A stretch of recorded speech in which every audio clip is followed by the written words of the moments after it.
Now on KGW News, explosions for safety, why researchers were blowing up the ground around the Portland airport, and investigators discover fireworks were to blame for the blaze that claimed 2 lives in Northeast Portland. It's terrible. You can't bring back the damage that's been done. Plus, the changes to come out of the deadly heat wave, new rules for employers, and more immediate help for those in need.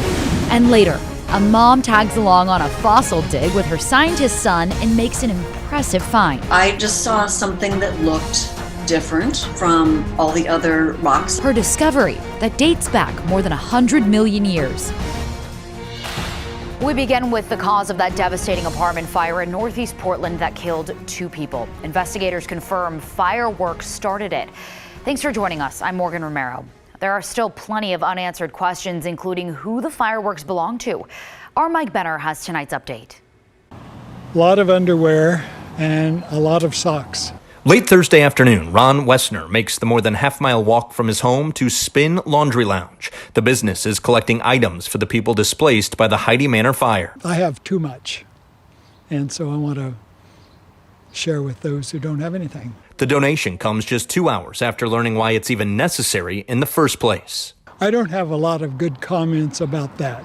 Wessner is reacting to the revelation that fireworks, despite a sale and usage ban, are to blame for the massive apartment complex fire on the morning of July 4th. Everybody was asked to avoid fireworks that day, so people who think that the rules don't apply to them are the problems all over the world and here. Everybody who walked by the deadly fire scene Thursday afternoon echoed those sentiments. It's terrible.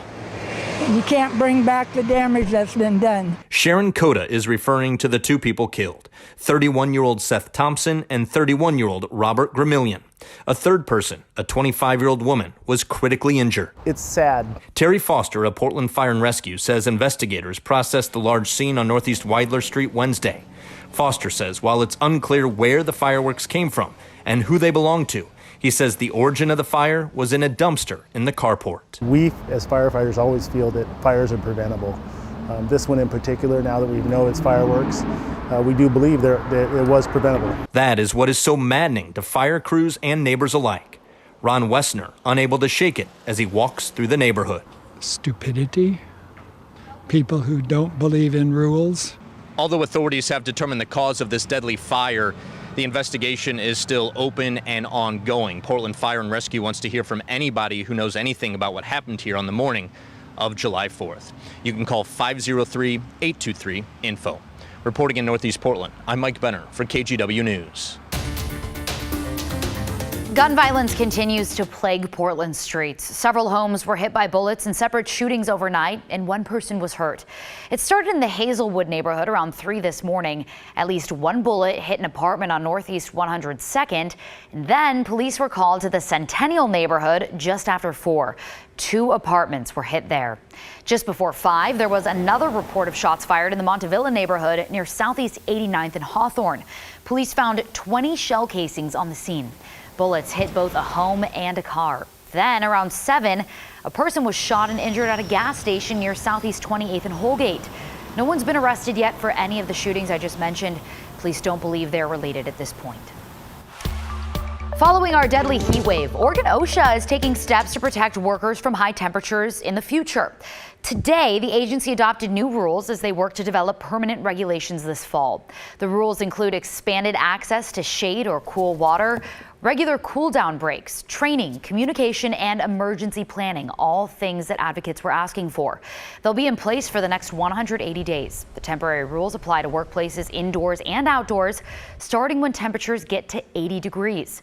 We have a full list of changes on our website, kgw.com. While organizations and government offices figure out how to prevent more deaths in the next heat wave, because there will be a next heat wave, the number of people killed in the last wave continues to climb. Multnomah County says at least 71 people were killed almost 2 weeks ago because of those record-setting temperatures. The county medical examiner and health officer are working on a detailed report about the people who died because of what's called hyperthermia. In Washington, at least 78 people died in the entire state. The majority of those were in King and Pierce counties, but at least 1 person died in at least 19 counties. A number of people were supposed to call for help during the heat wave wasn't answered for much of it. Tonight on The Story with Dan Haggerty, the team took a look at the issues with 211 and the changes on the way. Leading up to the heat wave, state, county, and city leaders touted 211 as a place to get information. It's a nonprofit that's supposed to connect people with services. But when people called the service Saturday and into Sunday, there was no option to talk to someone about cooling centers. And if you pressed the prompts for the other services, you were told that 211 was closed for the weekend. Very frustrating for people. 211 also didn't expand their services or bring in extra staff until Sunday afternoon. Our Kristen Severance interviewed 211 CEO. It could have gone more smoothly. We are part of a network with partners. I feel like we could have held up our end of the bargain better, and we've learned from that. At the end of the day, who dropped the ball when deciding not to include that in the prompt, not moving the cooling center information higher? Who is to blame? The organization 211 will take some responsibility. Absolutely. Herman said until now, 211 has been reactive instead of proactive, but that may be changing. Starting Monday, 211 services will be 24/7. They're also making changes to their phone tree. They're considering having a live person answering during emergencies, and 211 is updating its website. We also asked the Oregon Department of Human Services why there weren't more resources for the line before the heat wave. You can hear their answer in our full report right now in the story section of the KGW YouTube channel. Overnight, a fire in southern Oregon exploded, becoming the biggest wildfire the state's seen so far this season. The Boot Lake fire has burned more than 16,000 acres so far. It jumped from just 3,000 acres yesterday. The fire in Klamath County is only 1% contained at this point. More resources are heading to the area to help fight it, including crews from Marion, Yamhill, and Polk counties. There are currently level 1 and 2 be ready and get set evacuation orders in the area. Crews are looking for any homes and structures that need to be protected. The fire is right up against several of these structures. So it's really close to some of those homes already. So scary they're dealing with this again. High winds and rough terrain are making it more difficult for firefighters to put out the flames.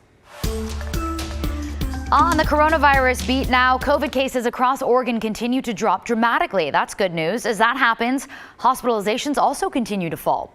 The Oregon Health Authority says cases dropped 13% the week of June 28th over the previous week. Hospitalizations also dropped by 40% from 110 to 66. People 70 and up accounted for 38% of COVID-related hospitalizations and 74% of deaths in that same time period. Tomorrow, we're going to find out who won the $1 million Take Your Shot Oregon Lottery, who the lucky winner was. Governor Kate Brown will be joined by the winner and their family tomorrow afternoon at 1:30. The announcement will be streamed on YouTube, and the winners will be taking questions from the media.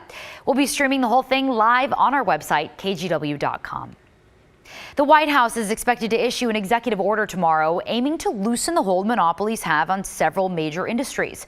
The impact could be felt in agriculture, airlines, health, broadband, and banking, just to name a few. It's expected to include phrasing forcing airlines to refund fees to passengers who experience bad Wi-Fi service or baggage handling. It would also restrict businesses' abilities to put non-compete agreements on employees. The order would also challenge licensing requirements limiting competition in industries like healthcare. And it would guarantee farmers and drivers the right to repair their own vehicles without voiding the warranty.